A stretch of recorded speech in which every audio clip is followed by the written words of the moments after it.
কিছু অসাধু চক্র পুনরায় সুন্দরবনে সক্রিয় হওয়ার চেষ্টা করে।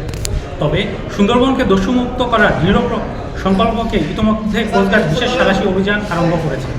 এই ধারাবাহিকতায় গোপন সংবাদের ভিত্তিতে আজ ৩রা মার্চ ২০২৬ তারিখ মঙ্গলবার ভোর ৪টায় coast guard base Mongla outpost Nalian station Koyra এবং পুলিশের সমন্বয়ে কয়রা থানাধীন নারায়ণপুর এলাকায় একটি বিশেষ যৌথ অভিযান পরিচালনা করা হয়।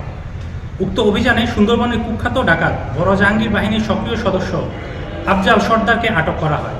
পরবর্তীতে প্রাথমিক জিজ্ঞাসাবাদে প্রাপ্ত তথ্যের ভিত্তিতে সকাল 11টায় মোংলা থানাধীন পাশাখালী ফরেস্ট অফিস সংলগ্ন এলাকায় অভিযান পরিচালনা করে একটি শটগান, একটি ১ নলা বন্দুক, ২১ রাউন্ড তাজা কার্তুজ এবং একটি ওয়াকিটকি সেট উদ্ধার করা হয়।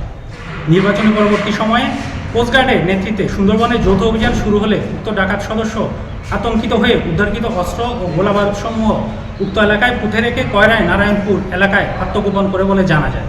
আটককৃত ডাকাত আফজাল সর্দার খুলনা জেলার কয়লা থানার বাসিন্দা। সে দীর্ঘদিন যাবৎ বড় জাহাঙ্গীর বাহিনীর সঙ্গে ডাকাতি এবং ডাকাত দলকে অস্ত্র, গোলাবারুদ ও রসদ সরবরাহের মাধ্যমে সহযোগিতা করে আসছে। উল্লেখ্য, উক্ত ডাকাত সদস্যের বিরুদ্ধে কয়রা ও ডুমুরিয়া থানায় মোট 5টি মামলা রয়েছে বলে জানা যায়। আটককৃত ডাকাত এবং জব্দকৃত অস্ত্র ও গোলাবারুদের পরবর্তী আইনানুগ ব্যবস্থা গ্রহণের কার্যক্রম প্রক্রিয়াধীন রয়েছে। আমরা দস্যুদের উদ্দেশ্যে বলতে চাই, সুন্দরবনকে দস্যুমুক্ত রাখতে কোস্টগার্ডের অভিযান অব্যাহত থাকে।